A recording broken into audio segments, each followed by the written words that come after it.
I think I'm squared away. I think I'm good. Oh, hello! We are live. How's it going, everyone? Welcome to my live stream. We are continuing our discussion of Westerns. This is our part 3. The first time I've ever had a part 3. I do think this will be the last one. I don't think we're going to keep talking about Westerns. Aww. I just have other things to talk about. Valid. Well, giddy up, I gotta go. So before we get started, let's go around and just say hi to everybody. First, we'll start with Thrash. Hello, all you folks out there in YouTube land and all my friends here on StreamYard. Good to see you folks at all. And remember tonight, 7:30 p.m. on my YouTube channel, I'm having one of my infamous live chats. All welcome. I will be there in the chat for sure. Mm-hmm. Oh, yeah. Scott.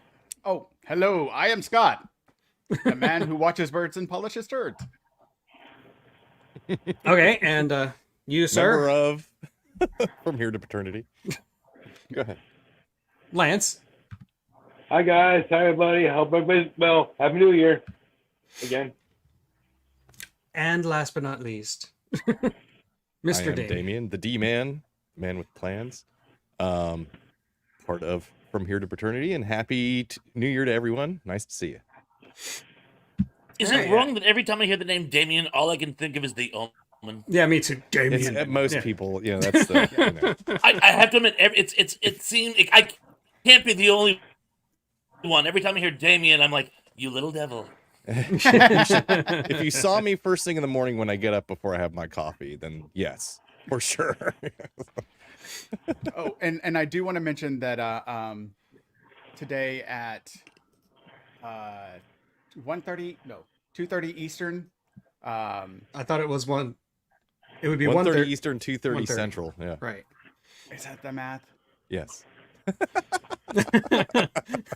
on, so Matt. now everybody's Matt, thoroughly Scott. confused Yeah. about what time you're talking about. A half hour after this one, we'll be starting ours on From Here to Paternity. So. Okay, which is awesome. Busy day. And yeah, that'll be a lot of bad words and saying awful things and just being overly controversial. Yes. We're going to talk about children and pole dancing, so you know. Wow. Apparently. I hear nothing. I know It's a fitness thing. It's nothing Yeah, weird. no, nothing weird. Uh-huh. I'm just going to be shaking Yeah. my head like this the entire time. But that's for later. We're not talking about that here. Yes. This is a monetized channel. Mm-hmm. Uh-oh. Oh, it is? Where's my cut? Hey, where's my money? So let's go ahead and say hi to the people in the comments. Danny Staten was here at 9 o'clock, so he was here like 3 hours ago. Dude. Hi, Wow. Danny, if you're still here. Greetings Oh, from he's St. really Louis. nice. I see him. The early bird. Let's see. Channel member John is apparently he went out to the store, and if we need anything, we should let him know. I could use some hot wings. 6-pack of Bud Sparkling grape Bud juice. Light Platinum, please. Daryl Johnson is of Dr. course Pepper. here. Hi, Daryl. They still make the platinum? I thought they stopped making. Yeah. I thought that was a limited edition. They do? No, they still make it. News to me. Let's see. Patreon member Keith E is also here, Hi, Keith. and then Nicole. Hello, Nicole. Glad you could make Nicole. it. Hey, Oh, Nicole. excuse me. Ugh. Let's see. I Indy is here. Channel member Indy. Indy and also Patreon member Indy. He's both. Indeed. He's an overachiever, Indy. Spouts. For- Is it- just is on, it spouts or that spokes? quote. On that quote. Oh, on that quote, for the longest time, I always thought he said, "There's a stank in my boots." And I'm like, Oh, "Thanks, buddy." wow. Get some So- Dr. Scholl's, buddy. There's So, a yeah, stank Toy in my Story boot. 2. Is it a Western? Yeah. Ooh. Okay, Danny Staten is still No, here. he's not. So hello, Danny. Hi, Dan. Let's see. My mom is here, of course. Say hello to Mrs. Tug. Hey, Mom. Hi, Oh, Tug. Tug. And then also my stepfather, Warren. He's also here. Cool. Step Daddy funny, Tug. funny dude. He I sends, love like, the Warren. funniest He's great. stuff on Oh, Facebook. he is Funny really dude, Warren. Hey, can I call you Peace? What? War Oh, and I was- peace. War and War and peace. I was wondering if I could call your stepfather Peace. That's a knee slapper right there. Yeah. Or Necron He's the 99, kinda guy- whichever. He's the kind of guy you'll be in a room and you'll be talking to other people and he'll just be quietly sitting there and then eventually he'll say something kind of soft spoken like and it'll be like the funniest thing you've ever heard and you're like, oh god, Warren, really? I had a granddad like that. Where Yeah. he was always thinking and then stealth pun. Oh, I and was Tracy's playing here. Stream of Consciousness. Tracy. Hi, Hello, Tracy. Tracy. Hey, Tracy. Bubba. Nicole says boot steak sounds worse. Oh, I have a That's a little boot in rough. my There's a snake. steak in my boot. that's a little chewy.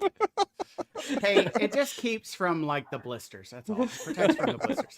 And then afterwards you get jerky. some jerky. Yeah. It tastes a little cheesy, but it's jerky. Yeah. It makes great tenderizing. Yes. That's how Boot they used to jerky. tenderize their steaks in the Old West before they would grill them. Protects you. Well, from The Huns used to keep Honestly, their they horse did meat used to under make jerky by saddles. sticking it under the saddle. Right. Right. Ooh, The horse Huns sweat. did Gotta that love too. it. Not the Huns. The Mongols. The Mongols used to keep the meat under their saddles to tenderize. Oh, it. really? It started with the Mongols? That doesn't surprise me. Yeah. Horse sweat is a wonderful tenderizer. A lot of people don't. know. Ew. Yum. It keeps it moist. Oh, Exactly. Good for the skin too. So yeah. Oh, and Indy is already correcting us. It's a long O in spoats. So not spoots or whatever you said. I have no idea. Any boats. There you go. So spoats. I just wasn't sure. I've been calling him these spouts forever. So spouts. Oh, spouts. Well, he does spout a lot. Aeroplane. He's No supposed more off. butted scones me, mate. I'm off to fly the aeroplane. So on that note, I think we should go ahead and get started. But this time, wait, hold on. I need to light up my face. There we go. But Oh, yeah. this time instead of me starting, I'm gonna go ahead and be generous and let somebody else start. So you can go ahead and start, Thrash, if you would like. Yes, I'm putting you on the spot. Yeah, sure, of course. I decided, and you're gonna find this really hard to believe with me. I decided to go completely off the rails with this Okay. part 3, and I'm going to do things more associated with cult westerns. And if you think you can't top El Topo, au contraire, mon frere. So I'm gonna open with possibly the most surreal western of all time, Gres Palace. Anyone? Oh, Anyone? I've heard of Has this anyone movie. even I've heard never of it? seen it. I've heard of it, but that's about it. It was actually done by Robert Downey Sr., who taught us the valuable lesson: people on hallucinogenics should not make feature film. This thing is a fever dream. It's basically like, for those of you MASH fans out there, Alan Arbus plays the character Jesse, who is Max. loosely based on Are You Sitting Down, Jesus. And it's basically a Western if it was done as the story of Jesus, I guess you'd say. And long story short, he's on to Jerusalem to become a singer, dancer, entertainer, and he stops in this really crap hole of a town. Westerns, they love to have some type of crap hole of a town. And it's this crap hole of a town run by this sort of warlord who demands tribute from everyone in it, whose name, of course, is Greaser. And they kind of have this like pissing contest as they go. I don't want to describe the plot in too much of a great detail for two reasons. I don't want to ruin it for you when you see it, and two, it's really, really hard to describe. But it again is a sort of surreal comedy. The principal subplot is that the warlord is suffering from chronic constipation.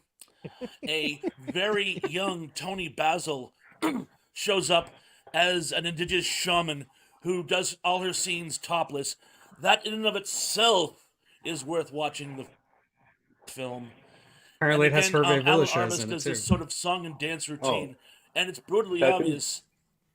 It does. Harvey, he's in like one brief scene where he's married to a very bad cross-dresser who tries to seduce Jesse, and the whole thing is just it's whack doodles, and I can't recommend it enough. Okay, I like wackadoodles. We collapse. And if you say it's weirder than El Topo, that's saying something, man. I'm So gonna have to write this one down. So, It'll be in our description. It's weirder than El Topo. It is Yeah, free weirder on than El Tubi, Topo. Pluto TV, Sling TV, Roku channel, Plex, Crackle, or if you have a Peacock or Amazon subscription, you can watch it there too. So oh, and if anybody was looking for links on the previous videos and missed them, it's mostly my fault because for like the last week or so, I just totally forgot to do it. So, but don't worry, it'll be fixed by the time you hear this. Naughty, naughty, no biscotti. I was busy putting together new content for you guys. Uh-huh. Oh, okay. Yeah, I want to say hi to Michael DeCosmo. He's here. All right. And DJ Wrestling Inc. is here. So hi, welcome. And that's all I got so far. So Scott, it's your turn. all right, so I am gonna go a little left field in this, not too left field, but I think it's an excellent Western that has three of the greatest actors that have ever existed. And it is a movie called Three Amigos. Wow, left field. And Nice. oh, it is where many of our generation learned the word plethora. Yeah. And Yeah. it's just like it's a phenomenal movie. It's a phenomenal movie. If you haven't seen it, Who shot the Invisible Swordsman?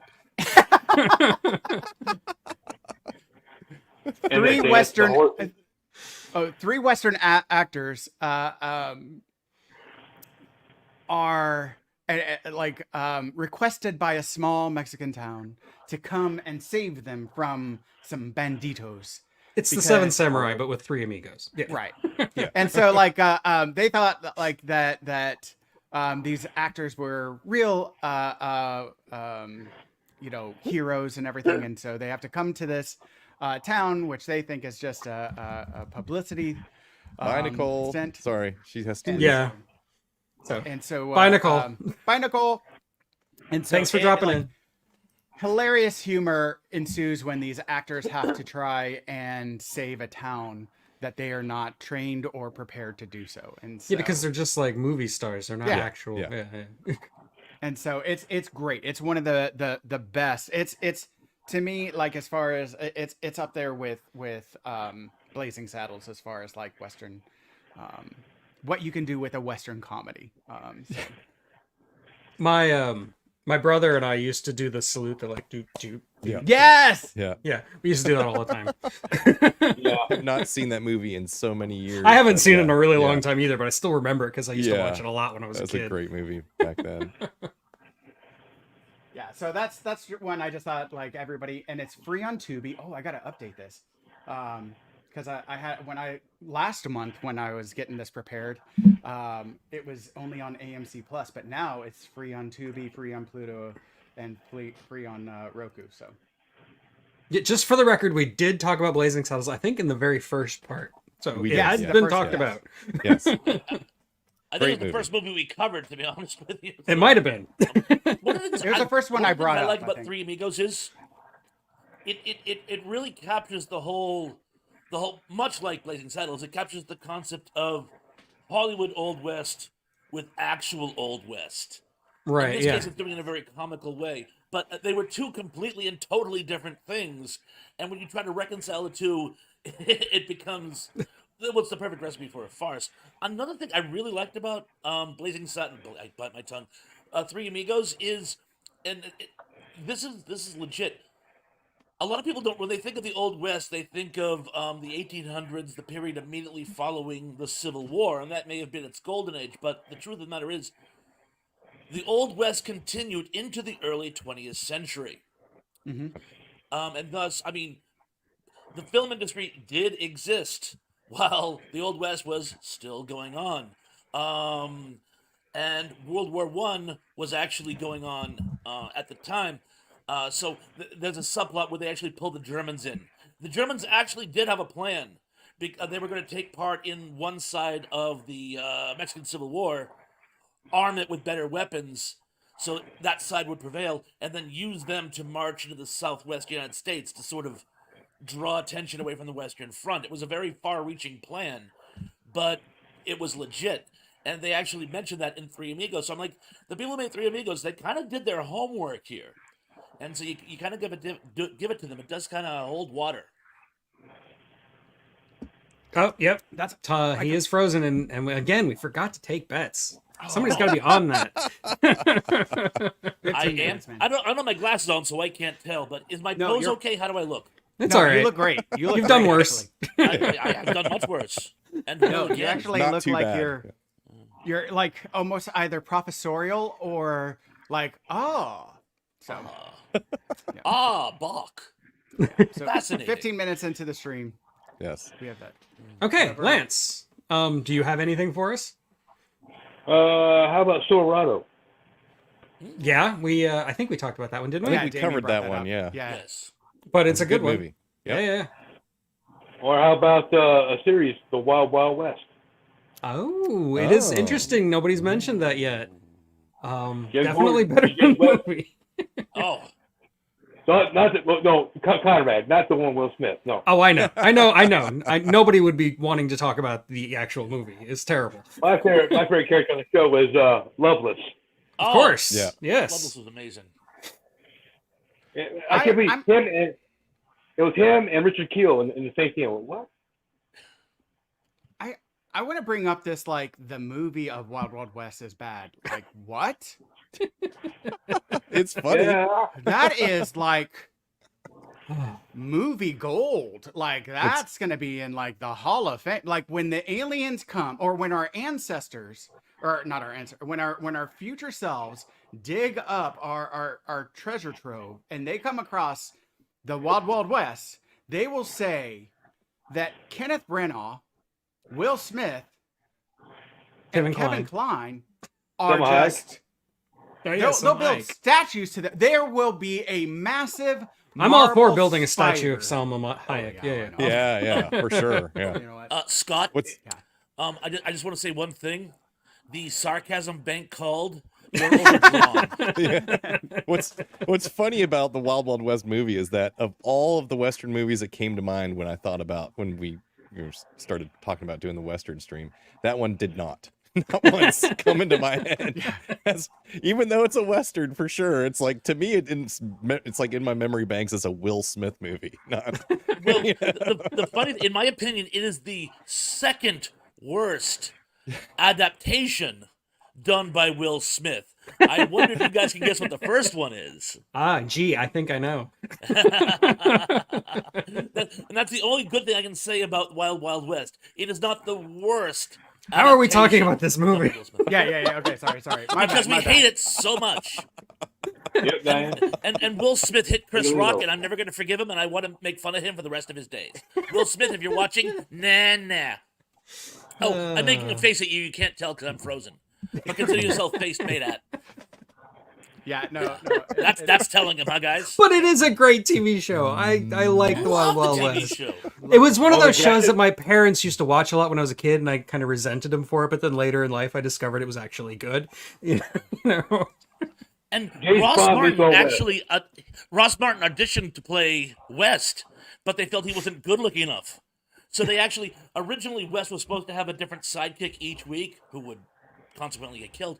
But someone said, no, let's give him a permanent sidekick. So they Sunset. invented a part for Ross Martin. Little trivia.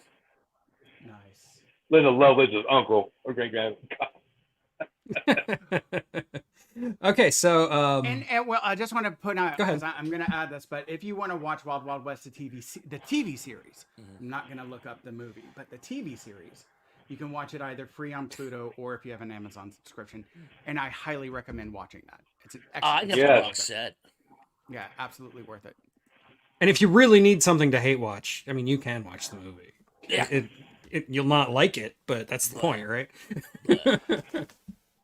Oh, and one thing I did also want to point out with the Three Amigos, that the movie is Three Amigos, not the Three Amigos. which Oh yeah. I have been saying Is it it really? wrong my entire Really? life. Yeah. I didn't know that either. Uh-oh. Like, I guess didn't I've been either. I was saying like, it wait, wrong. I what? just thought it was the Three Amigos. Yeah. Yeah, nope. It's just The the Three Mandela Amigos. effect. Yeah, I did that with Creature from the Black Lagoon for the longest time. I always thought it was the Creature from the Black Lagoon, but it's not. Hmm. Well, Okay, Damien, The band, your turn. the I've always just called them the. I was Right. getting it wrong for years. the. Yeah, it's the, not just the. All right, so I'm going to bring it back into a more serious Western and go with the Outlaw Josie Wales. Or Josie Oh, Wales. good choice. And that's directed by Clint Eastwood and starring Clint Eastwood. So I think it's one of his early director or movies that he directed.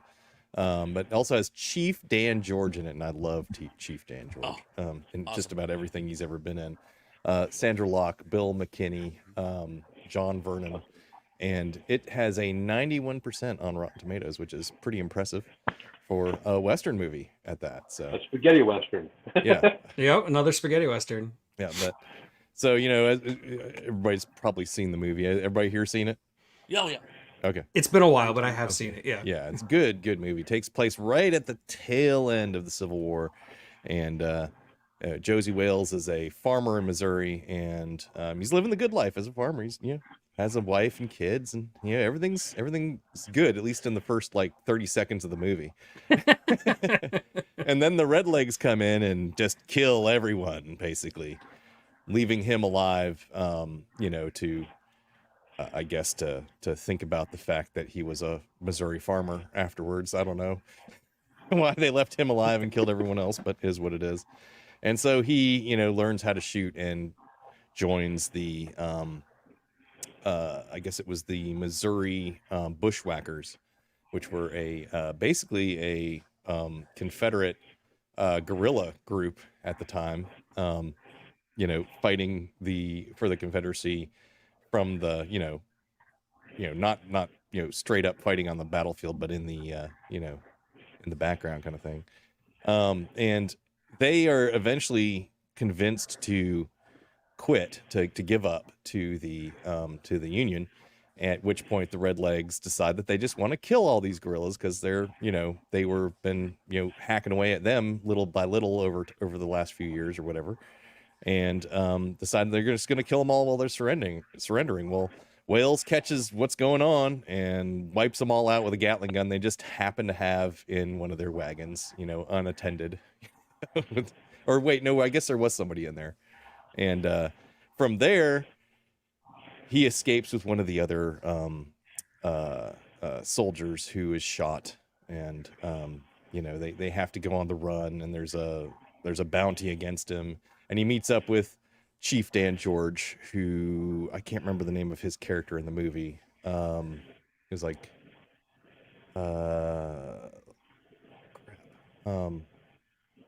Lone Wadey or something like that. Anyway, and he, the whole time he doesn't really want anybody with him, but he keeps gathering these people to him through the whole movie. It's like, keeps getting more people in his little group, and they eventually run into these settlers that are being attacked by, I guess, some bandits who want their stuff, and they save them. Yeah, that's it. Is that spelled what? Is that Watay or what? How would you pronounce that? Anyway. Watty. Yeah, I don't know. Or Wait. Watty. Tom Waits. Okay. Tom Waits. I don't know. Anyway. So they they pick up this old lady and her I guess granddaughter or daughter, I think it was granddaughter, played by Laura Lee, and she's she's a beautiful woman. Of course, Wales takes a liking to her over time, and they find an abandoned cabin that was, I guess, the grandmother's or the older lady's Watay. Okay, Watay. Anyway, find the who was, I guess, her son's cabin or whatever, and they go and they move in there, and they meet the Indian tribe, or I'm sorry, the Native American tribe that is living there already, and didn't really like the fact that they came in and moved back into the cabin where that had been abandoned for a while. And of course, Wales has to go and talk to 10 Bears and, have a little meeting with him about, hey, you can have some of our stuff if we can just live in peace. We'll let you have a cattle or one or two of our cows every year. You can slaughter it for your migration and so on and so forth. And as long as we just live in peace, we just want to live here. We don't want anything. We don't want to mess with you. You don't mess with us, and we'll work together. And he was like, okay, that sounds good. So, and then of course, after that, the people that have been chasing Wales the entire time, what is it? I guess it was his commander in the Missouri Bushwhackers, who had gone to the Union side to help bring Wales back in when he ran. They all, the bounty hunters and then them catch up to him, and much fighting ensues and so on and so forth. And I don't want to ruin the very end for anybody that hasn't seen it, but excellent movie. I like the way that Wales in the end is like actually working with the native Americans that are living in that area to form peace through cooperation rather than just being like screw you, I'm going to shoot you, you're on my land kind of thing. So it's a good movie overall, just the whole thing. Anybody have any other insights? Like I said, I haven't seen it in so long that like I barely remember it. I just remember liking it. So yeah, it's a great movie. It's a great one, yeah. Okay, well then I guess we'll just move on. So should I go with a serious movie or should I go with an off the wall movie? Entirely up to you, son. I'm gonna go ahead and pick a serious one. I'm gonna talk about. Well, I really wanted to talk about any number of movies where Jimmy Stewart is in it, and it's directed by Anthony Mann, because they made like, I don't know, at least half a dozen movies, westerns together, and they're all great. But the only one I could find to rewatch for the purposes of this was Winchester 73, which is their first one. And it's a great movie, so I'm going to talk about that. I love Jimmy Stewart. He's one of my favorite actors, but he's very Jimmy Stewart. Winchester 73, it starts with him going to Dodge City, and he meets up with Wyatt Earp. But he's just there for a contest to get a gun, a Winchester, a 1 in a million Winchester, or I think it's 1 in 1,000 or something like that. Like it's the best gun in the West. Like you can't get a better gun. And so there's like a shooting contest to win it. And while he's there, he comes across basically his arch nemesis, some guy named Dutch Henry. And what ensues is a movie where basically the gun keeps changing hands. Like Jimmy Stewart wins it, but then Dutch Henry steals it before he can collect it and then runs off. And so he chases him. And then the gun ends up in the hands of a Native American chief who gets shot and drops it in the battlefield, and a Civil War soldier gets it, and so on and so forth. You follow the story of this gun while Jimmy Stewart is also kind of like following in its tracks. It's kind of like it's kind of structured like a romance, but like where the object of affection isn't a woman but a gun. And then by the end, when there's a twist where you find out that, I mean, Dutch Henry winds up getting the gun back, and then Jimmy Stewart has to fight him for it. And then you find out why Jimmy Stewart and Dutch Henry don't like each other and why they're trying to kill each other. And then, yeah, he has to fight from the low ground without the great gun.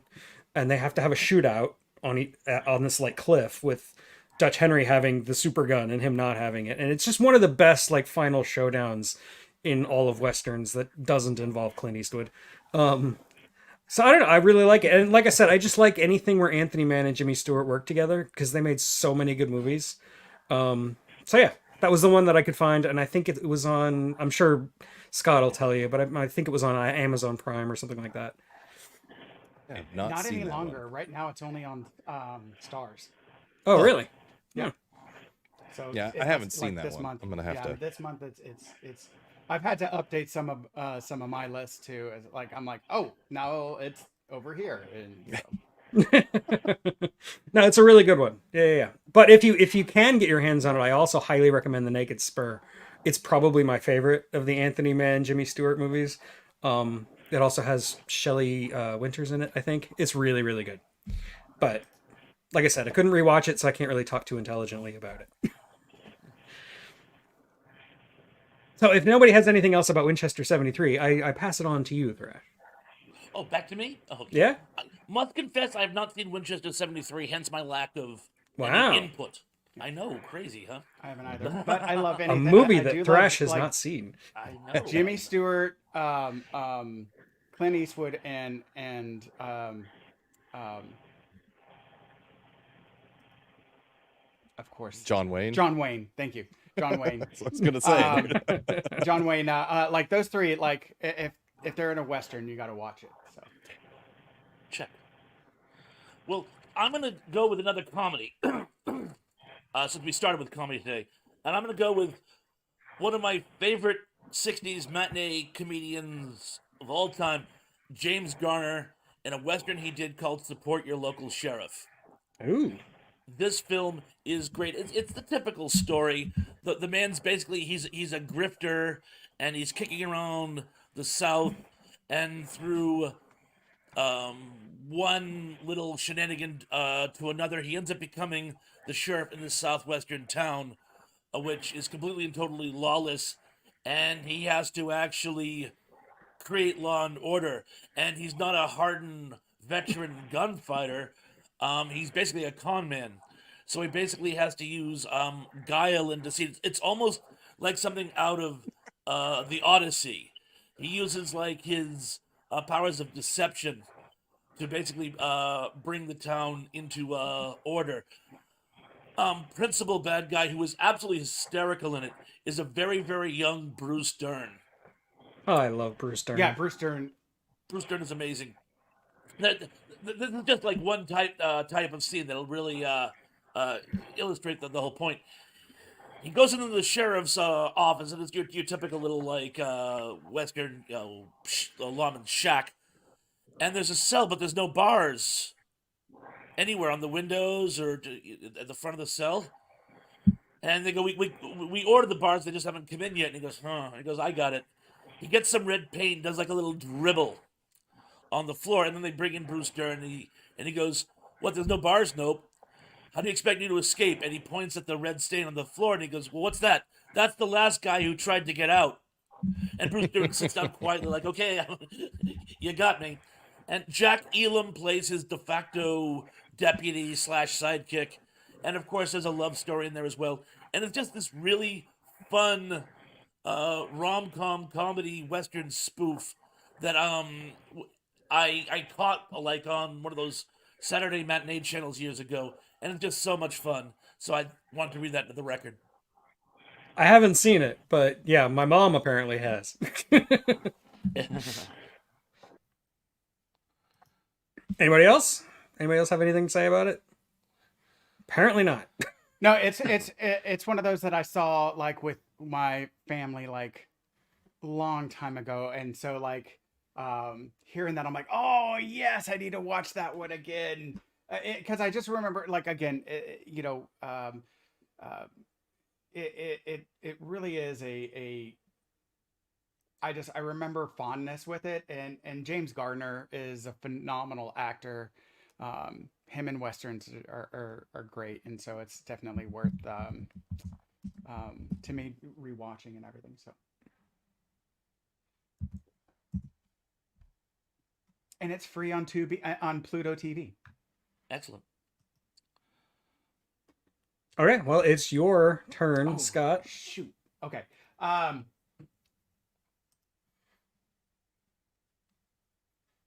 You know what? So right before our last stream, I watched this particular movie, and it is a newer movie, but it was powerful, moving, and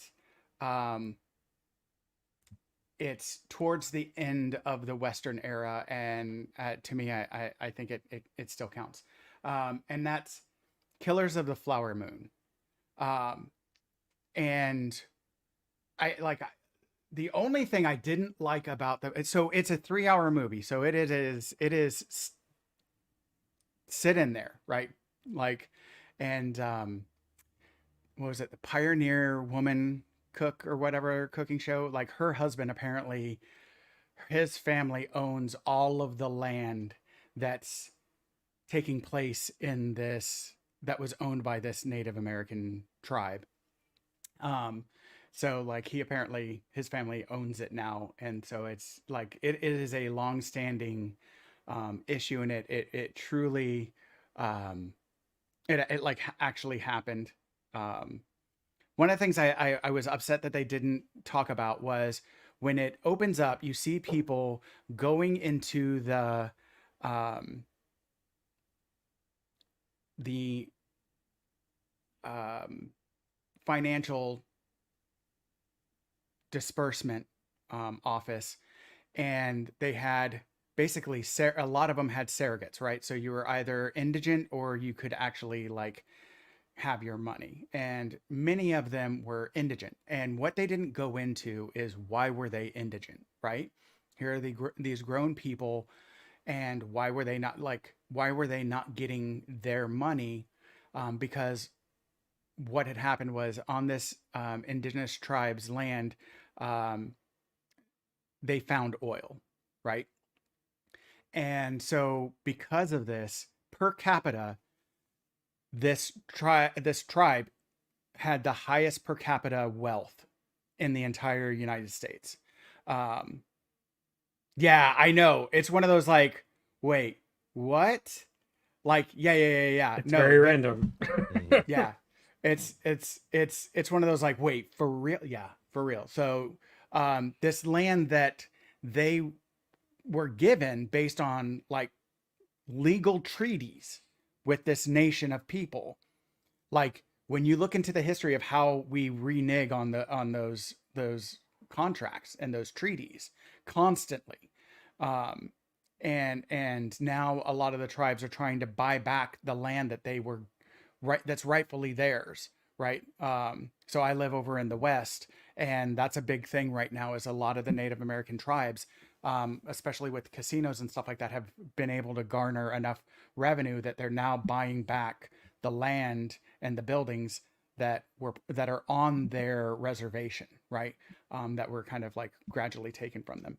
So anyways, the reason that they were considered indigent is because of a thing called savage laws, that you were deemed to, if you weren't European enough, or if you didn't act European enough, if you didn't take on a Christian name, if you didn't take on like if you still use your indigenous name, if you still like spoke your language, if you still like participated in your cultures, you were deemed too savage to hold on to your money or use your money. And so you had to have a surrogate that would determine whether or not how much of your money you could take out of the bank. Yeah, you know, like Britney Spears. Yes. No, right? And so there's that, and you would have a lot of white people marrying into these tribes in order to try and get access to the money. And then all of a sudden, a number of these indigenous people would die off. And who would inherit that money?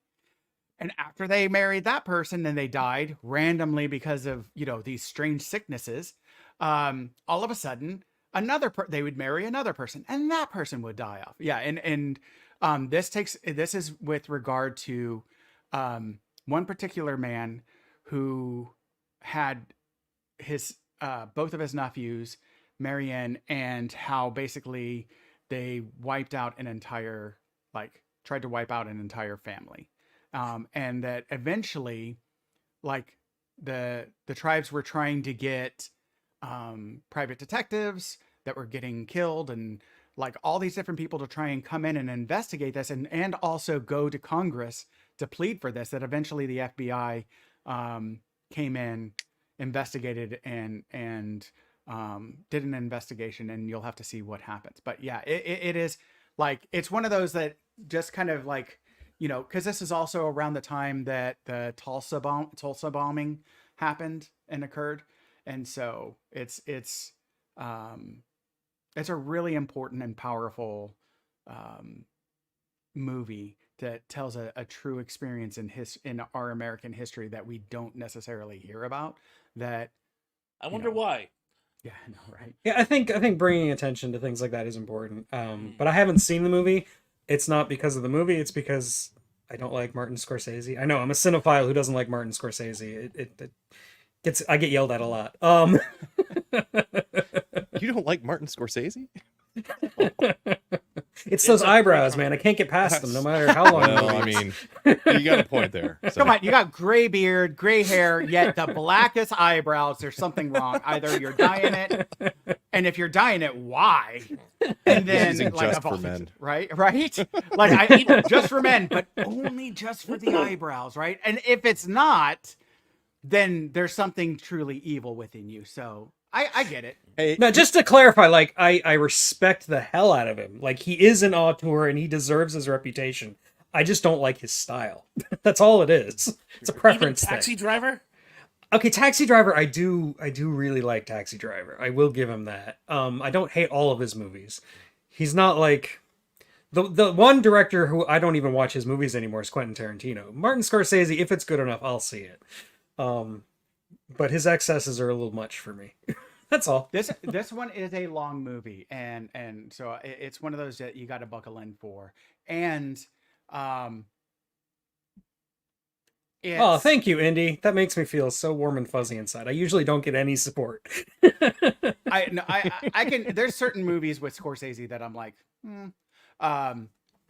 but I like this movie. Like it's one of those that you got to buckle in. It's a little bit slower, but I think it needs to be slower because there's a lot of like complex details. There's a lot of complex details. And again, like I said, they didn't even get into like why do they have surrogates? Like why is it like why are they having payees and controlling their money? They don't get into why that is, right? They just mention that that's there. And so like it's slow and this one I'll admit this one like you feel a little bit dirty afterwards and you're like I gotta get it off me. Oh my god. yeah like it's one of those crying game showers that you do like it's like so anyways but it's an excellent movie if like I definitely I've heard enough good things about it that I might watch it, but I probably won't watch it in one sitting because I just can't handle Scorsese for 3 hours. But I'll probably get around to it eventually. and Just the skip indigenous a bit, woman you know, won through it. Yeah, just like watch it with that 1.5 speed kind of thing. the indigenous woman won the Golden Globe. And from what I understand, she deserved it. So that's fine. She was excellent. Yeah, like, and my wife couldn't watch it because she's not a fan of Leonardo DiCaprio, and I was like, you know what? He's actually really good in this. I think he's like I like him, but she doesn't. She's not a fan of his, and so I like him when he's not in a Scorsese. But no, I thought he did an excellent job in this. He played a character. He didn't play Leonardo DiCaprio. He played a character. He was, he wasn't just a like the classic like good looking guy. Like they changed his appearance, even though like I think they made him a little bit more unattractive. Then I looked at the photo of the actual guy. The actual guy is not a bad looking dude, and so I'm like they didn't make him quite as attractive. But I don't know. So I don't know why that is. I think Leonardo DiCaprio could have been fine just being his regular attractive self. Anyways. But I thought he did a good job. Okay. Well, I think that means we're moving on to Damien. What do you got? Oh, man, I don't know. It's kind of a toss up between two here. One we've mentioned multiple times and another that is just a good movie. So I guess I'll go with The Sons of Katie Elder.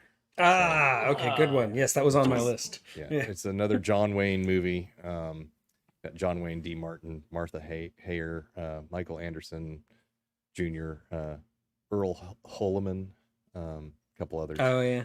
Anyway, Dennis Hopper. Yeah. Oh, that's right. Dennis Hopper. Dennis Hopper just pops up randomly in so many westerns. I know, movie. Right? Yeah. Yeah. Young version. So yeah, that's a good movie. Dennis Hopper is in it after all. Yeah. whole bunch of good actors actually. Anyway, so They're trying to preserve the innocence of their youngest brother. You can talk yeah, about it. Sorry. yeah, I'm yeah, yeah. stepping on So- your toes. Yeah, so there's four brothers, and you know they come back to their home after their mother dies. The eldest brother, played by John Wayne, is a bit of he's a gunman, a famous professional gunman at that. Yeah, it's good. Yeah, it's a good movie. And you know, another one's a professional gambler. Another one was a whatever hardware dealer or something like that, unsuccessful. And then the youngest is a college boy going to college. His mother was paying his way through college by doing odd jobs around the town, sewing, so on and so forth. And she was extremely well respected by the town, but all of the kids, for some reason, they all thought that they were a bunch of deadbeats and didn't take care of their mother, and so on and so forth. So nobody liked them when they came back to town. Well, they come back to town to find that their mother is living in a little cottage outside of town on a small tract of land that doesn't belong to her, and that the family ranch has been is in somebody else's hands. It's in the hands of what was his name in the movie?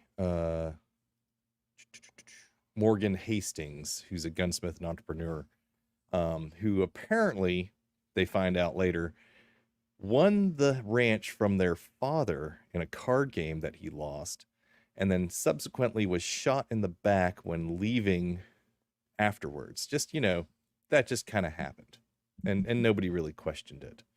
And so she gave over the ranch to him. Their mother gave it over to Mr. Hastings. And, you know, the brothers come back to find out that there's nothing left. There's no family estate. There's no nothing. And so they start getting a little curious as what's going on. And so they start asking around, and nobody likes that they're asking around. And when they finally figure out that what happened, that, you know, he lost it in a card game, they're like, well, Dad wouldn't have done that. Dad would never have done that. He liked to gamble, but he wasn't irresponsible, you know. And so they start questioning Mr. Hastings and, you know, pointing the finger like, hey, I don't think that this is really what happened, and I'm going to look into it. This is John Wayne basically doing this, and I'm going to look into it, and I'm going to, you know, we're going to have words about this at some point. So, of course, you know, and then the brothers, they take on this job to make some money so that they can pursue this and or, you know, just kind of work together and make a few bucks. And they take on this job to move some horses from one town to another.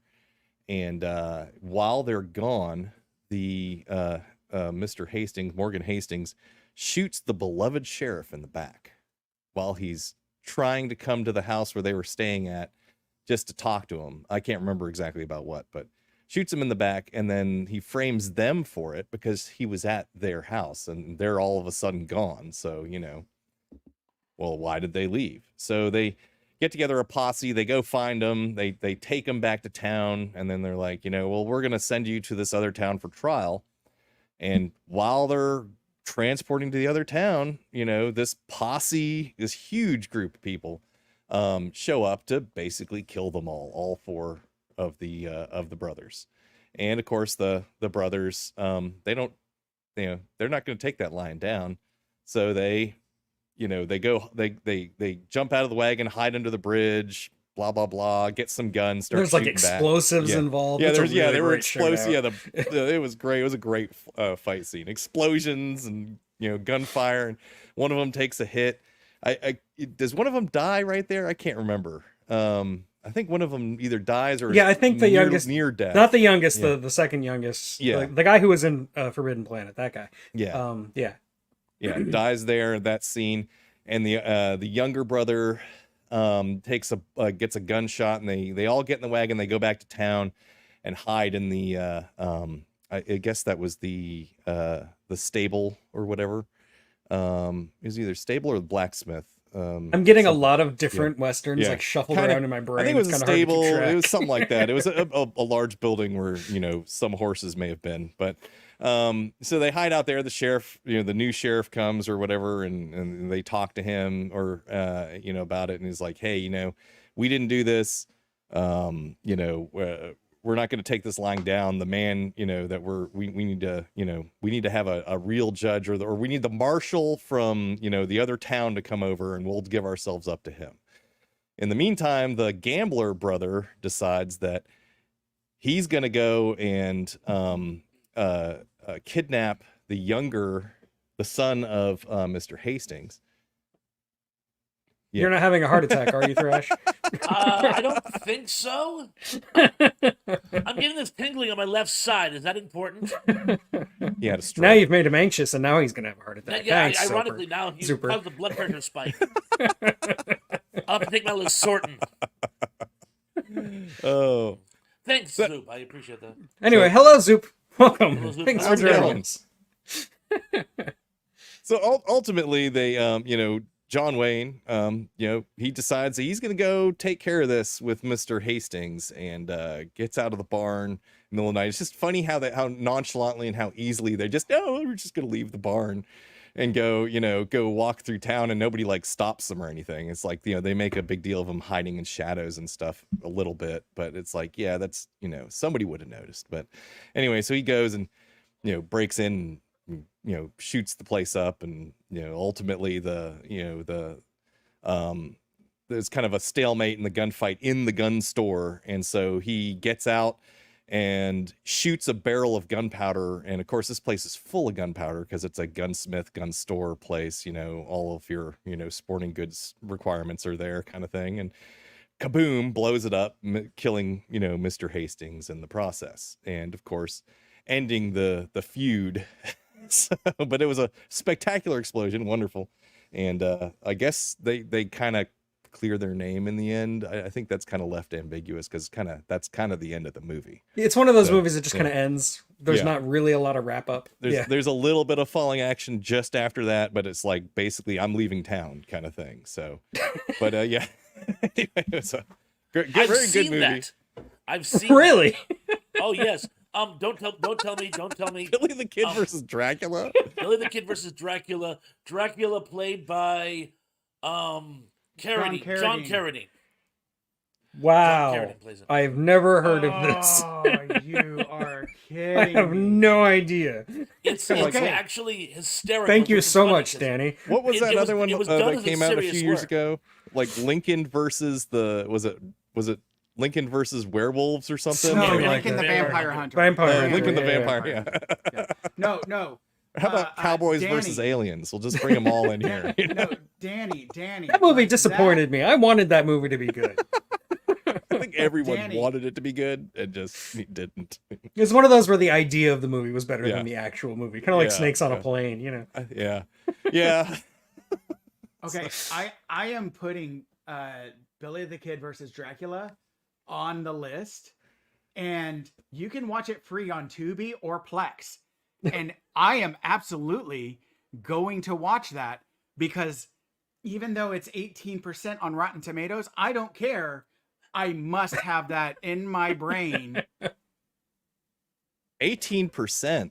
It's a Yes. That's riot. actually pretty good compared to one of the movies on my list, And which and has you know a what? whopping 0 on Rotten Tomatoes, and I have Nice. to bring it up. But my biggest criticism of that movie isn't the acting or the story or the special effects, although it certainly could fall in all those categories. It's the fact that Dracula can go out during the daytime, and that bothers me to no end. I'm like, nay. I actually watch it with somebody who says, Hey. well, there are versions of vampire lore Yeah, where shut up. vampires can go Bram during the day. Stokers. But I'm like, no, vampires go when No, they expose them I- to sunlight. that that that just reminds me. me too much of Stephanie Miller. Like, no. Sparkly. Yeah, no. That angers me. Haven't you seen Blade? They can put sunscreen on, and then they can go out in the sun. It's okay. SPF 200. It works. Exactly. For Just those gotta put a whole bunch of vampires zinc in oxide on your face. Nightmare You're good. Before You're good. Christmas that are walking around with the umbrellas, yeah. Yeah. In the Strain, they had special helmets with Oh, that's very, very right. strong. The Strain is such a Yeah. good show. Well, you know what the great thing about the Strain is, and I know I'm going off topic, but since Yeah. someone brought it up, I can't remember who. I have to speak to it. The thing that's so great about the Strain is Del Toro did his homework. He drew off every possible, and there are thousands. He drew off every possible example of vampiric lore and put it together in one coherent plot that, in and of itself, is worthy of a medal. I mean, he even referenced Brian Aldiss's Dracula Unbound, and Right. that's a Yeah. tip of the hat because that was even a great book. But he even managed to work that in there. So I'm like, you got to give it to him. Yeah, and I also read the books that he wrote with I can't remember his name, but Del Toro wrote the books that the show is eventually based on. Like they basically did the 2001 thing where they were creating the novel and the story for the TV show at the same time. Oh, cool. So that was pretty fun. I love The Strain. It's great. I loved it. Absolutely. Yeah, loved yeah. it. All right, um, your turn. Okay, so it's my turn. And since somebody brought up Billy the Kid, I figure we should talk about Young Guns.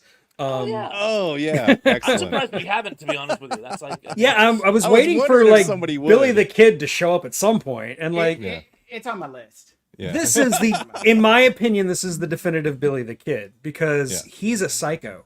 Yeah, He's yeah. completely a psycho. And impetuous and just And- he's a brat, and he enjoys killing, and he just wants to defy authority for the hell of it.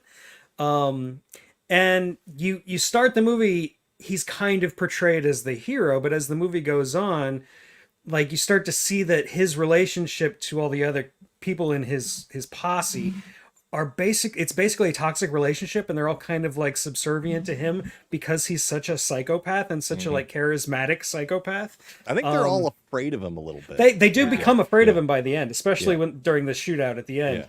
And I think it is Emilio Estevez's best thing he's ever done. He's the perfect Billy the Kid. Forget you. Mighty Ducks is right up there. Don't you dare. No, I concur. But it is really weird to see his brother, Charlie Sheen, playing the straight man. It's Yeah. kind of odd. Yeah. But no, I love it. I think it's a great movie. It's a great Western for like the 80s Brat Pack generation. And you got Jack Palance and Terrence Stamp. It's a great movie. I really like it. I really enjoy it.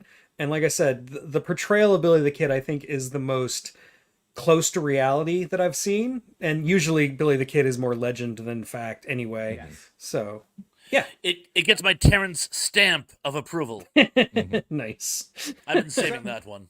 So so I love the movie. I did watch it around the time of one of the streams that we were doing, like either the first or the second, because it's one of those that I'm like, I gotta like, again, it's like the Wyatt Earp and Tombstone, like does this hold up, or is this just my childhood nostalgia, right, kind of thing, Right.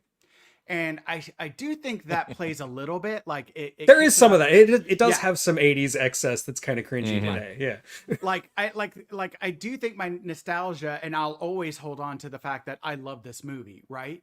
Because of the fact that I watched it when I was a young boy, like, and into that, like, not understanding consequences and stuff, like, yeah, Billy the Kid, he's killing people, woohoo! You're like, if you saw it, you're like, what a freak, right? Like, as an adult, you're like, this is a horrible thing, right?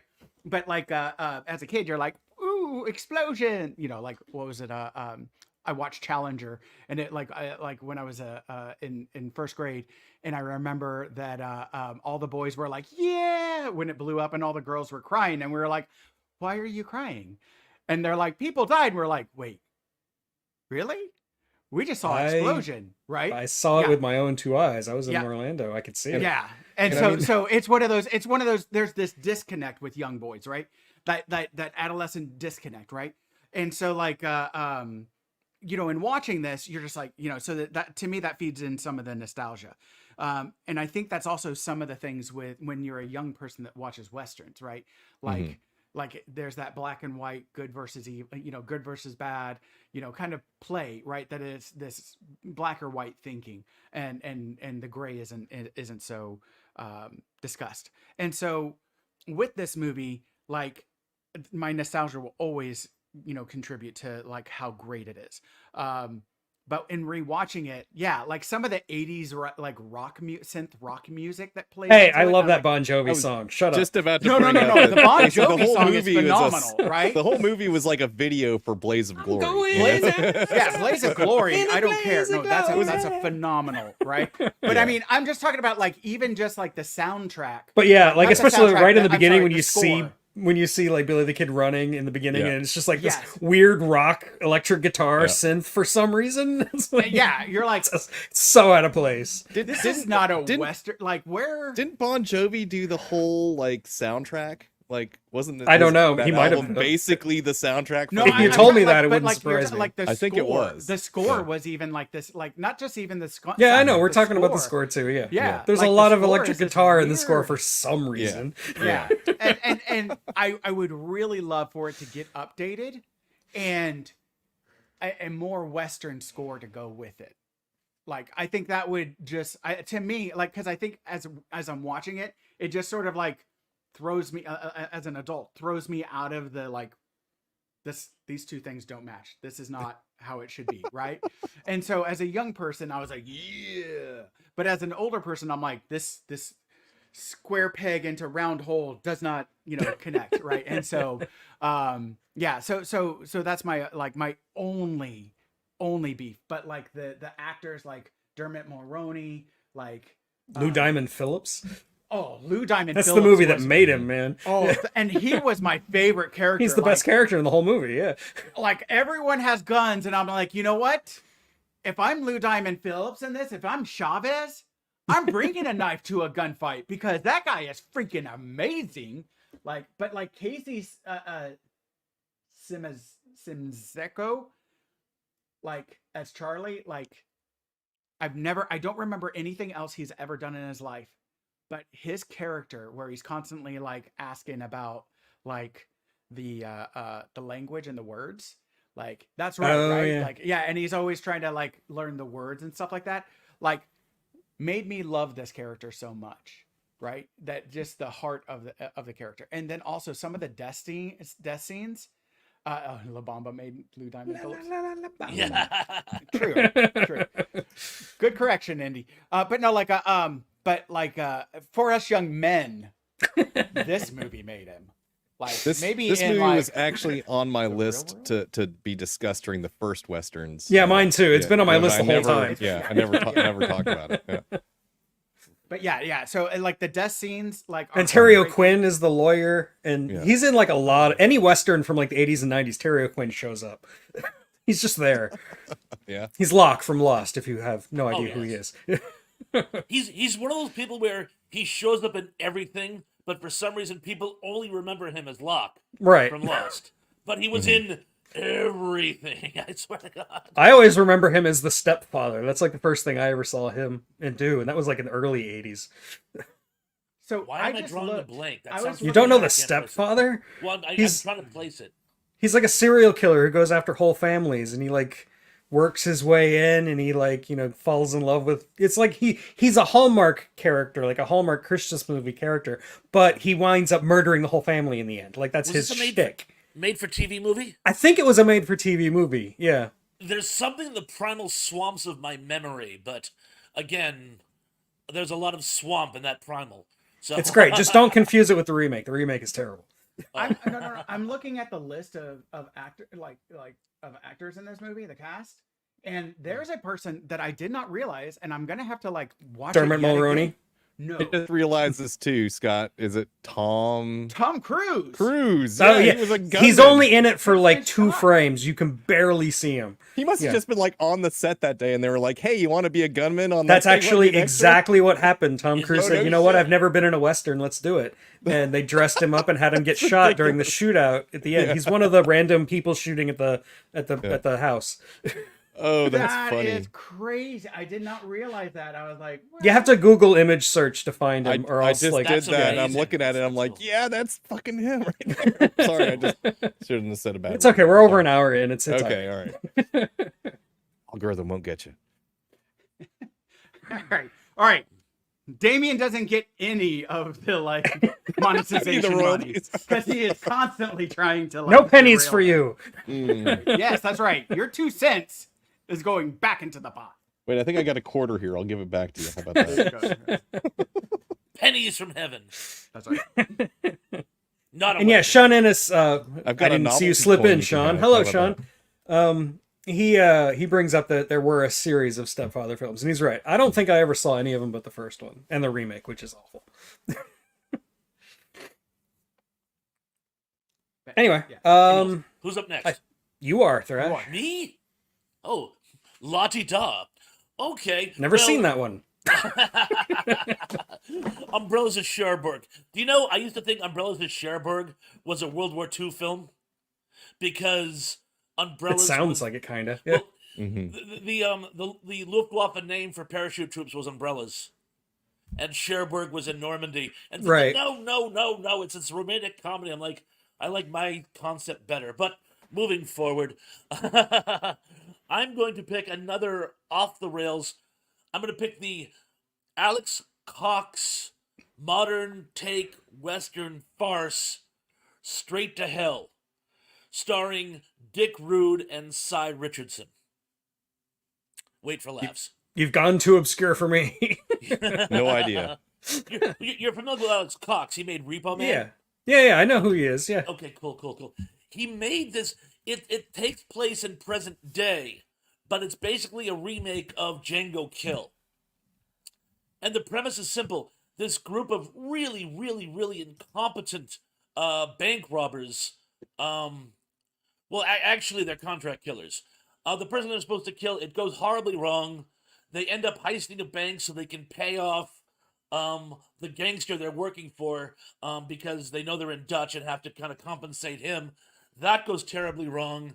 They end up going into the desert and finding this template of one of those old style Western town controlled by warlords, and hilarity ensues. I'm looking at the is cast list, and it's amazing. Phenomenal. In addition to Cy Richardson and Dick Rude as the gangsters, Joey Strummer plays the the Clash. third member. Yeah. Of Clash plays the third member of their group. Courtney Love plays the main gangster's pregnant bride to be. Dennis Hopper's in it. Grace. Of course, Jones. Dennis Hopper's in it. Grace Jones, gotta love Grace Jones. It has an absolutely phenomenal cast, and it The actually Onion really Knight?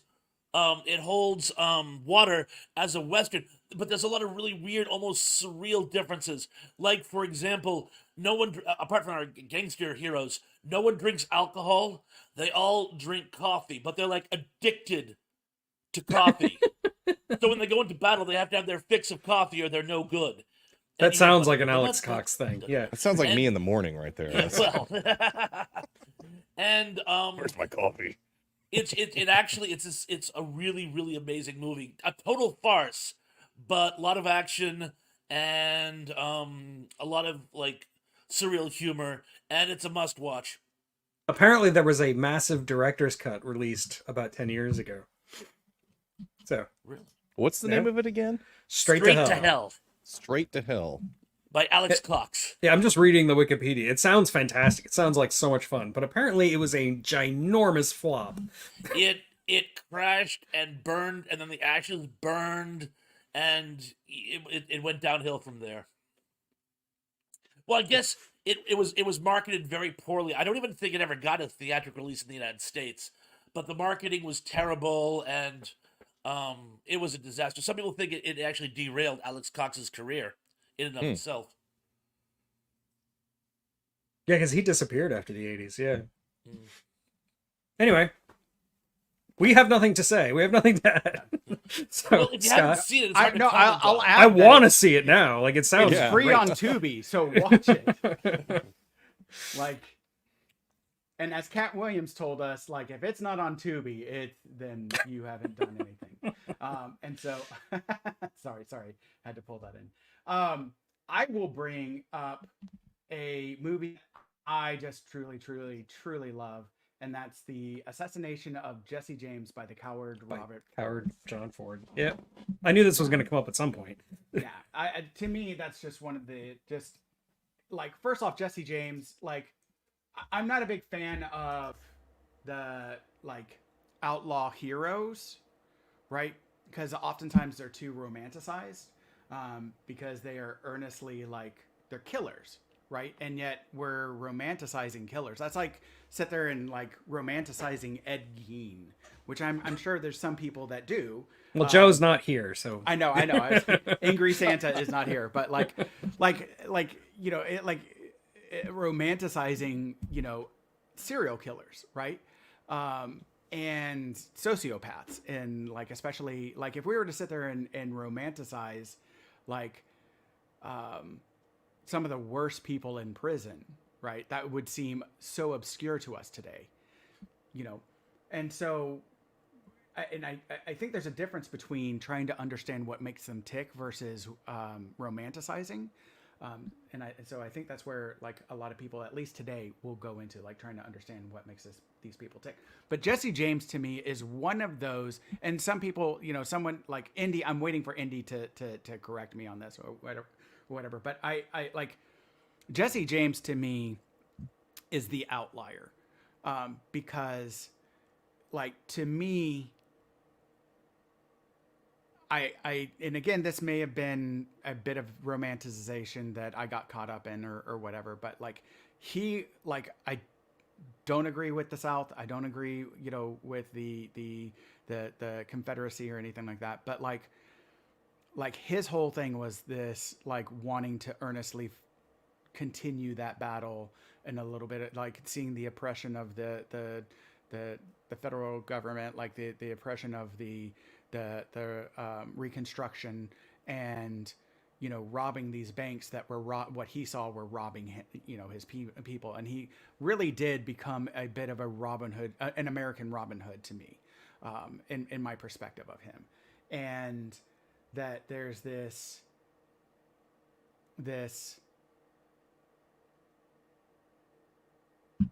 two sides of the portrayal of him, of that era. And so when Robert Ford finally like kills him, and then you see like Casey Affleck trying to make a show of this and getting like not great reviews, all this different stuff. I just thought it was a really, really well thought out movie, well played out movie. You've got Sam Rockwell, Brad Pitt, Brad Pitt and Jesse James. I thought Brad Pitt did an excellent job of acting. I really like Brad Pitt when he really puts his all into a character. I think he is a phenomenal, like, with Seven, with 12 Monkeys, this movie. I think it shows just how great, like, he can phone it in some movies, but he can also be a phenomenal actor. Jeremy Renner, Sam Shepard, Nick Cave is it even in it, which I was like, I forgot about that. Garrett Dillahunt is a creepy dude, and he plays a creepy dude really, really well. He's a great Terminator too. Oh, yeah, in the TV show. Yeah, that's right. Like again, he plays a creepy dude really well. It's only for rent right now, but it's one of those, like, most of the time I'll say don't rent this. It's not worth renting or paying the money for it, but like the $3 to rent this, I think is definitely worth it if you haven't seen it. It is a great movie of the tail end of Jesse James's story. It's pretty harrowing, and like it's very bleak almost. Mm-hmm. It's been a while since I've seen it, because I saw it when it first came out and I haven't seen it since. But I remember being kind of blown away with the grittiness of it, in a good way. Yeah.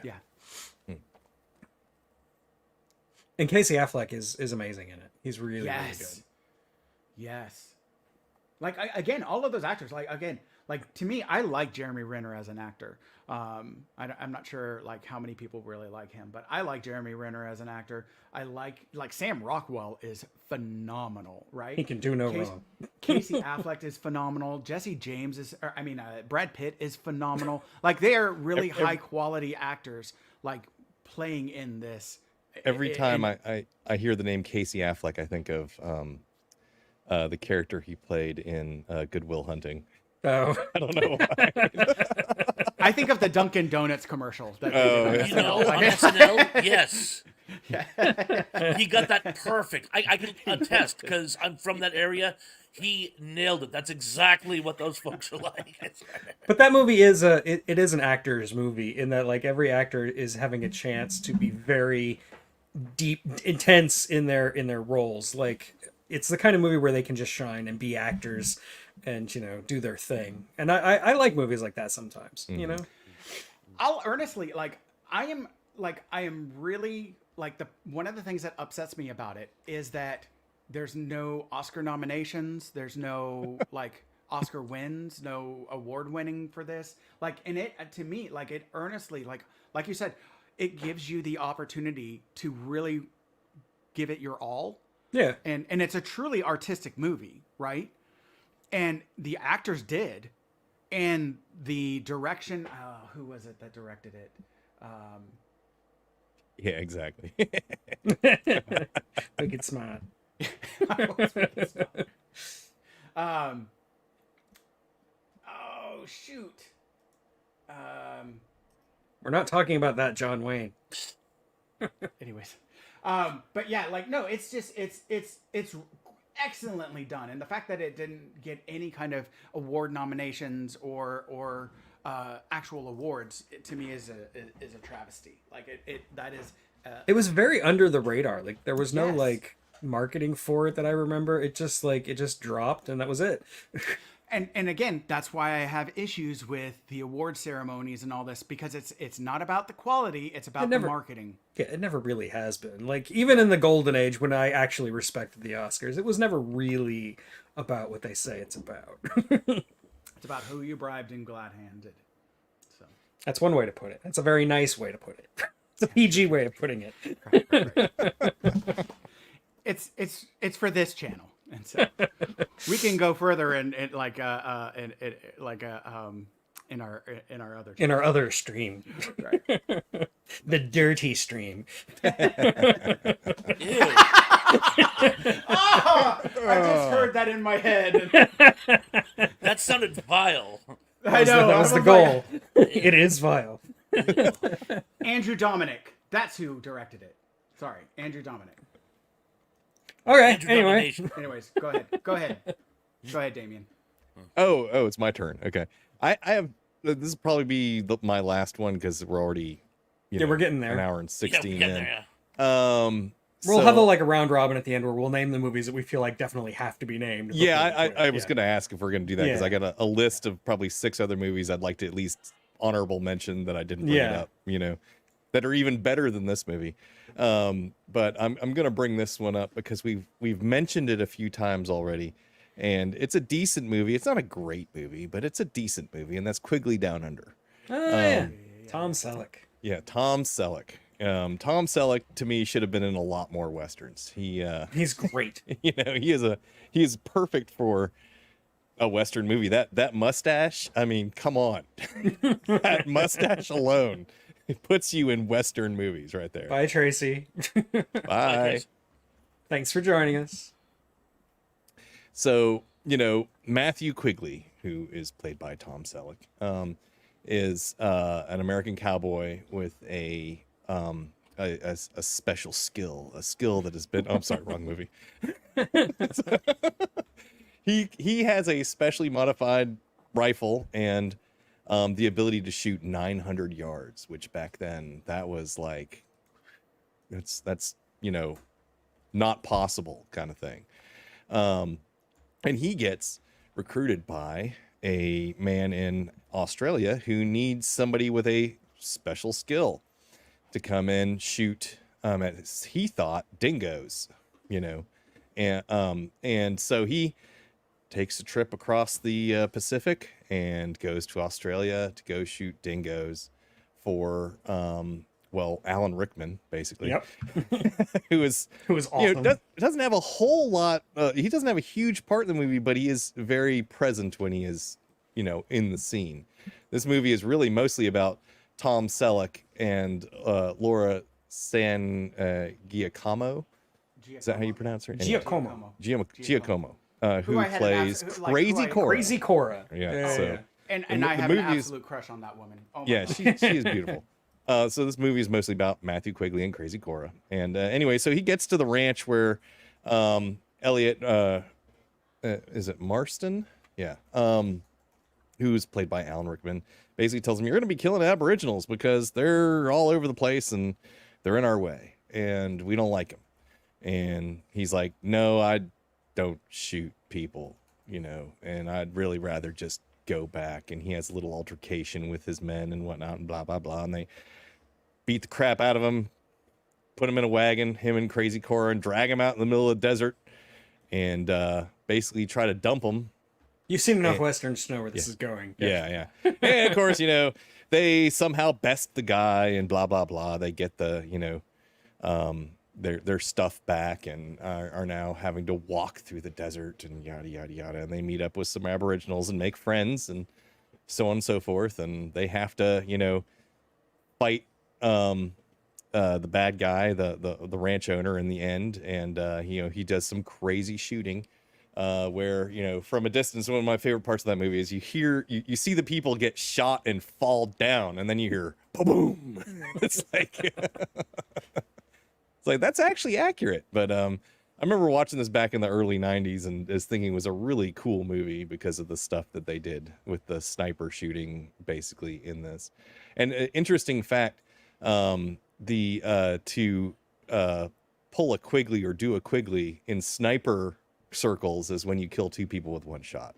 Right. So that's a Quigley, they call it. And that's from this movie because he shot two people with one shot at one point in the movie. But anyways, I thought it was a good movie because it's like shows him, you know, standing up for people that have no ability to stand up for themselves against at least the technology and the manpower that they had against them.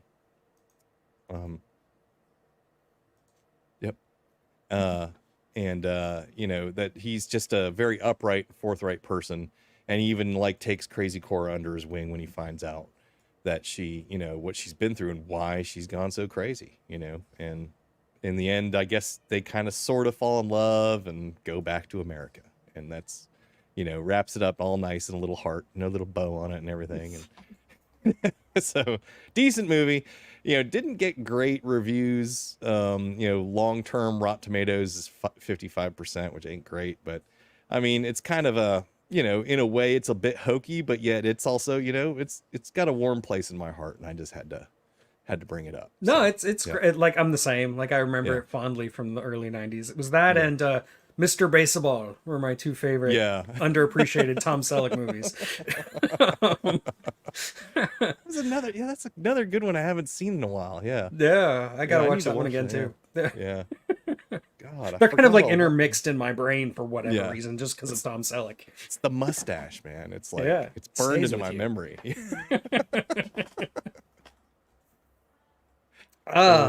Anyway, I guess that means it's my turn. And yeah, I think after this we're gonna have to do a round robin, but I'm gonna get one last one in. And again, it's not the best one that's left on my list, but I think it's one I wanted to talk about just because I love it so much. And that is Treasure of the Sierra Madre.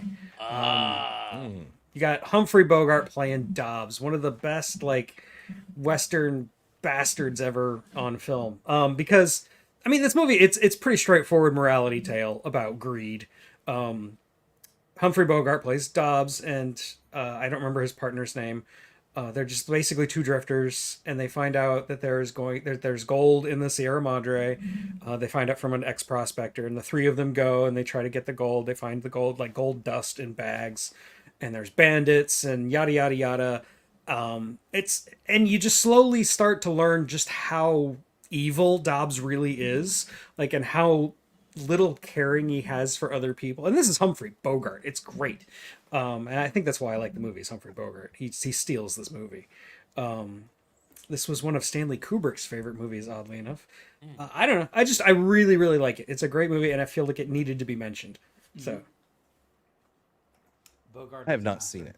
So wow. Well, you should check it out. It's an I early wrote Western. it down. I've written it down as one that I need to see. So It's an absolutely amazing movie, and it when you watch it, it feels more like a mini series. It does, definitely. Because there's all these little chapters. It starts out, they don't Vignettes. even know each other.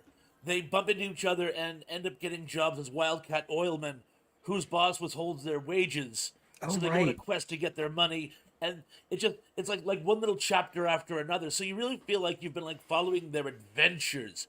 And Yeah, you it see plays how- out kind of like a Tom Sawyer, like a Yeah. yeah. Only if Huckleberry Finn goes psychotic. Right. It's so good. It's so good. Great movie. And I think that was John Huston directed it. I gotta double check. Hold on. He directed it, and he has a John small Huston, part. yeah. John Huston, yep. He's that Yeah. guy in the beginning. They keep inadvertently hitting up for money. Oh, he okay. And he basically says, "Look, this is like the third time you guys have hit me up for money. Can you like put like a little check mark on my lapel so you know that I've already been hit." But yeah, And he yes, keeps of giving course, the we money. don't need no stinking badges. Yes, that's where that comes from. You know, I've seen a number of Humphrey Bogart movies where he's like, a cop or a private dick or whatever. But I've I mean, never he is seen- film yeah. noir, isn't he? Yeah. I have not seen him in a Western, so I'm gonna have He's to. great in it. Yeah. You also should see, if you want to see him in like weird genres, you got to check out him as a vampire in Dr. X or whatever it's called. It's great.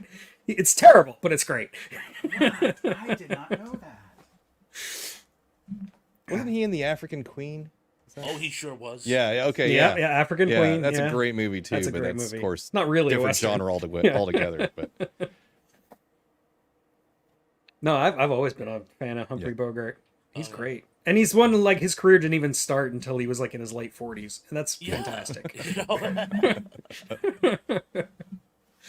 know? So okay. I guess now we just kind of list movies quickly. Round Robin, sure. Yeah, let's do the round robin thing. So Thrash, what do you You got? start? Okay. I'm just gonna rattle off a few that I wish we had more time for. Yep. Butch Cassidy and the Sundance Kid, of course. Of course. Yeah. Mhm. The only Western musical I could find, Paint Your Wagon. Well, what about Best Little Whorehouse in Texas, man? Okay, I will defer the second. Lone Star, a present day film, but I feel it still holds water as a Western. Never saw it. Chris Cooper, great film. Barbarossa Naturally. with don't tell me. Country western singer, pothead. Willie. Willie, Nelson. yeah, Will Nelson. Willie Nelson, thank you. Sorry about that. The Long Riders, speaking of Jesse James, the Long Riders, they actually found 4 sets of brothers to play the 4 sets of brothers that were involved with the Cole Younger gang. And I saw Indy mention this before, so I'm going to throw it out there. I'm going to give it a shout out. Duck, You Sucker. With Rod Steiger, my favorite actor of all time, Rod Steiger. It's a sort of Marxist Western. In fact, when it was first released theatrically, you could get a copy of the Little Red Book with the purchase of a ticket.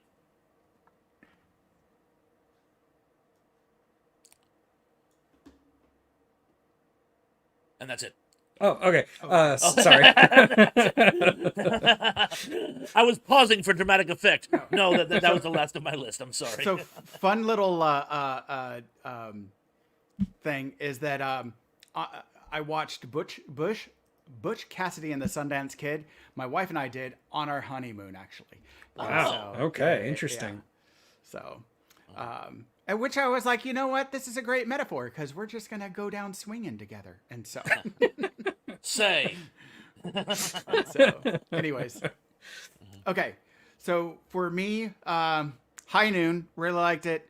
course. Always laughed at the fact that the sheriff, like, they're like, you could leave, and he was like, I can't leave, and they're like, no, you really could leave, and then he refuses, and so then everything comes in. Like that. We was always want a you good to leave. We want you to leave. Please leave. I will not leave. You need me. And so great little show of narcissism.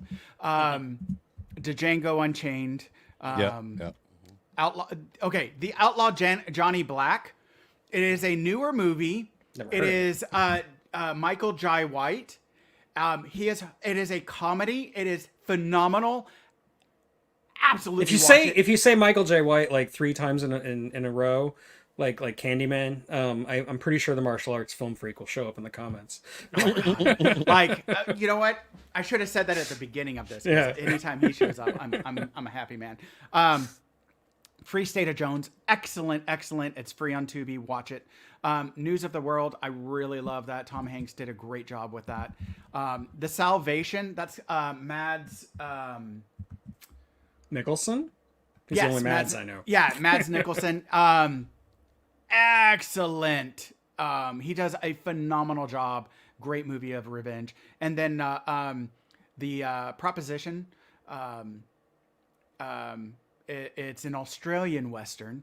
But that one's another, like, a phenomenal cast. Excellent cast. And, you know, what does family mean to us kind of thing. So. Okay. What you got, Damien?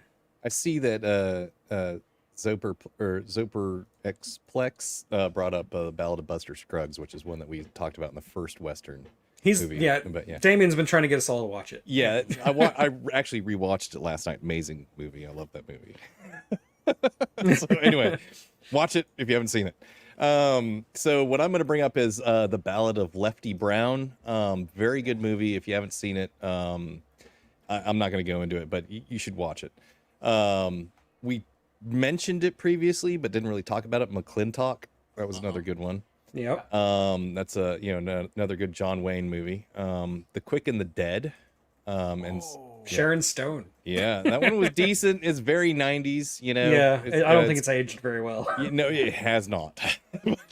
It's a decent, 90s Western. But you get to see a little tiny Shia LaBeouf. Yeah. Oh, that's right. And of course, to the head. yeah. And then Scott already brought up to Django. Back to the Future 3. That was on mine. A Western. Yep. I almost talked about it earlier. And who brought up High Noon? That was a good one. Yeah, that's a good one. And okay, just to throw this out there because these are not really westerns but western adjacent. No Country for Old Men as a newer movie that works. There Will Be Blood, which is more about oil men but still takes place in kind of the West, and there's a lot Also, of the that movie same was kind of themes. Inspired by Treasure of the Sierra Madre, by the way. There you go. And Hell or High Water, which is basically like modern day bank robbers, and instead of horses they have cars, and anyway. And I think last one I'm going to bring up, and it's a horrible movie, and that's what I was saying earlier. This was is the 0%. Absolutely horrible. It's 0% on Rotten Tomatoes. Would be The Ridiculous Six, but if you, it's Adam Sandler does a Western. Adam Sandler and all of his guys that are Adam Sandler adjacent do a Western. And it is, if you like Adam Sandler, it is hilarious, but it is also absolutely positively ridiculous and horrible. So, I'm going to leave it at that. So, fun fact, I think Katie Mixon is in Hell or High Water, and she is. She's the waitress in Hell or High Water, and part of the reason why I like that movie so much. Yeah. But Damien and I went to school with her, so yes. Oh, yep. No kidding. Mm-hmm. Anytime I get to push a movie of hers, I always want to give support to that. So yeah, because she's excellent. Yeah, well, I'm going to start with the one that the people in the comments are talking about, and that's the Oxbow incident, which is Henry Fonda. Always good. That's a really good one. And let's see. Let me go to my list. Okay, the big one that I can't believe we haven't talked about, like, it blows my mind this hasn't even been brought up, is Shane. There are no more guns in the valley. I mean, come on. It doesn't get more iconic than that. The kid is annoying as hell, but it's fine. It's part of the movie. My uncle and my cousin were named after that movie. Really? Yeah. I mean, it's the classic Western, just like the gunslinger comes to town to save the day and leaves, saying there's no more guns in the valley because he can't survive the new world, blah, blah, blah. It's all that. And it's a contemporary version, Logan, which directly quotes it several times. Logan is basically a Western just set in a comic book universe. Let's see. There's a bunch of John Wayne movies we never mentioned. We didn't talk about Big Jake. We didn't talk about Chisholm, even though we talked about Young Guns. We never mentioned Chisholm, which is fitting because in Young Guns they kind of omit the existence of Chisholm. Probably because they didn't want to compete with John Wayne. We didn't talk about, let's see, what else? The Wild Bunch. We didn't. That's an important one that we missed. And I know I'm going to speak for Lance because he mentioned it earlier before we started recording, and that's Shanghai Nights, Jackie Chan and Owen Wilson. That's fun. That's all I got. I think I'm done. I'm sure our commenters will be listing like 5 or 10 million movies we didn't mention because there's so many. So yeah, that's it. This was epic, guys. This was absolutely This was epic. epic, and this was a lot of fun. I epic. did not expect Oh, westerns to be my first 3-part episode. I know. Well, there's so many of them. There are so many. It's great. I have no idea what the next topic will be. There are But no you're more all- topics to conquer. You guys are always all invited. Thank you. So yeah, I'll be back in a couple weeks with another live stream, and we'll talk about something. I don't know yet. Haven't even given it care, any gang. thought. So and don't forget, we have me, Scott, and Damien, along with Uncle Joe, have our From Here to Paternity stream at 2:30 Central Time, which is in an hour, and then as his live stream, where he will probably give us some trivia. I don't know if it's going to be easy or hard tonight. What do you think, Thresh? Middle of the road. I'm trying Oh, to okay. aim middle of the deck. It occurred to me, and if Dan the Breaking News Man is out there, I never got around. Remember, I had Godzilla and Gary Marshall. That's one right. night? Yeah, And I never got around. Not Gary Marshall. Bite my tongue. Norman Lear. Norman Lear. Yeah. Norman Lear. I never got to part 2 of Norman Lear, and Dan was asking for it, so I'm going to do my part 2 Norman Lear tonight. So if you've been a fan of the Norman Lear TV, you should do adequately. Yeah. Okay. Cool. So, and I'll see you guys all tonight at 7:30. Yeah, I'll be there for sure. Peace. And that's it. So Yes. Oh, Bye. one thing What? to everybody in the audience, I just want to let you know, like, I'm trying to go through all of the I'm trying to go through all of the comments and see what you guys posted, because I'm going to add a little signifier that these are the commenters' recommendations. So I'm trying to do that for everybody because I want y'all to be a part of it too. So, Very altruistic of you. okay. all right. Bye. Sorry. Peace. Bye.